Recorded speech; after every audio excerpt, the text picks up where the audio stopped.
तो अब सब कुछ बाहर और यहाँ पर खबर निकल कर आ रही है कि हूल दिवस पर हेमंत सोरेन का वादा, संथाल के युवाओं को मिलेगी पायलट की ट्रेनिंग, दुमका में यहाँ पर खुलेगा सेंटर। चलिए देख लेते हैं। हूल दिवस के अवसर पर सूबे के यहाँ पर सीएम हेमंत सोरेन भोगनाडी पहुंचे। कार्यक्रम के दौरान यहाँ पर सीएम ने संथाली युवाओं के लिए यहाँ पर खास ऐलान किया है। संथाल परगना के युवाओं को यहाँ पर पायलट बनने की फ्री ट्रेनिंग दी जाएगी। उन्होंने संथाल परगना में नई परियोजनाओं और क्षेत्र के विकास के लिए यहाँ पर काफी सारे ऐलान भी किए हैं। हालांकि वो चीजें धरातल पर कब आएंगी वो तो वक्त ही बताएगा। बाकी कोई भी कुछ भी बोल सकता है, वो बातें तो अलग है, लेकिन जो बातें बोली गई है उनको यहाँ पर अमली जामा कब पहना जाएगा, कब उनको धरातल पर लाया जाएगा और कब हमको अपनी आंखों के सामने वो चीजें होती हुई दिखेंगी, वो बड़ा सवाल है। मुख्यमंत्री हेमंत सोरेन ने कहा है कि संथाल के युवक युवतियों को अब हवाई जहाज उड़ाने के लिए पायलट की ट्रेनिंग दी जाएगी। इसके लिए दुमका में ट्रेनिंग सेंटर खोला जाएगा।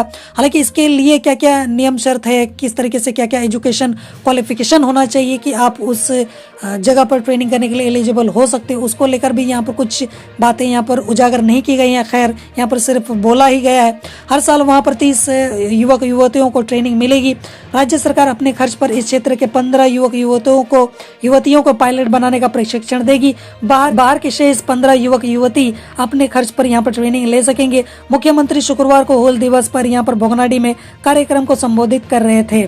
तो इस तरीके से ये बातें निकल कर सामने आ रही है। ये सेम चीज़ें, ये जो 15-15 बांटना या फिर कुछ बाहर कुछ अंदर करना, ये 60-40 करना, ये चीज़ें कुछ ना कुछ समझ के बाहर ही लगती हैं। यहाँ पर जिस तरीके से सरकार काफ़ी भी नहीं, पिछले 2-3 सालों से ये जो तमाशा कर रही है अंदर बाहर, आप कुछ ऐसा ही करो ना जिससे अंदर के लोग ही इतने ज़्यादा सशक्त हो जाएं, इतने ज़्यादा प्रशिक्षण से ये परिपूर्ण हो जाए कि बाहर से लोग मंगाने की ज़रूरत ही ना पड़े।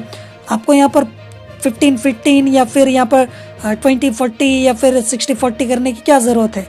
आप अपने ही लोगों को इतना ज़्यादा प्रशिक्षित कर दो कि बाहर से हमें लोग लेने ही ना पड़े, मंगाना ही ना पड़े। लेकिन नहीं, या तो 60-40 करना है या फिर इसके अलावा जो कहते हैं कि ये वोट बैंक की जो राजनीति है वो करना है। तो अब इसको लेकर हम क्या ही बोलेंगे।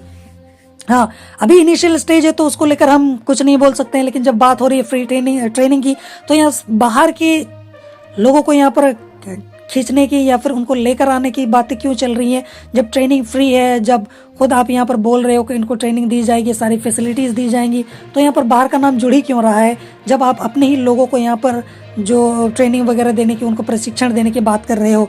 मुख्यमंत्री ने आदिवासियों को यहाँ पर शिक्षा पर पूरा ध्यान फोकस करने के लिए कहा है। उन्होंने कहा है कि शिक्षा से ही वे अपना हक हासिल कर सकेंगे। उन्होंने कहा है कि सरकार जल्द ही ग्राम गाड़ी योजना शुरू करने जा रही है। जिस गांव तक सड़क नहीं पहुंचती है वहां सड़क बनाकर बच्चों को बस से स्कूल तक पहुंचाया जाएगा। गांव से यहां पर शहर को जोड़ने के लिए बस चलाई जाएगी। इस बस में सीनियर सिटीजन मुफ्त में सफर करेंगे। उन्होंने कहा है कि राज्य सरकार महिलाओं को स्वावलंबी बनाने के लिए अनुदान पर लोन भी दे रही है। लिहाजा हड़िया दारू छोड़कर महिलाएं सरकार की योजनाओं का लाभ उठाएं, जो कि देखा जाए तो सही है। और इस चीज़ों पर भी हमको ध्यान देना चाहिए। देखो, अगर सरकार कुछ गलत करती है तो हमें क्रिटिसाइज भी करना चाहिए, और सरकार अगर कुछ अच्छी चीज़ें करती है तो हमें उसे अप्रिशिएट भी करना चाहिए। अगर आप अप्रिशिएट नहीं कर सकते हो किसी के काम को, तो आपको किसी को क्रिटिसाइज करने का भी हक नहीं है कि नहीं। जोहार।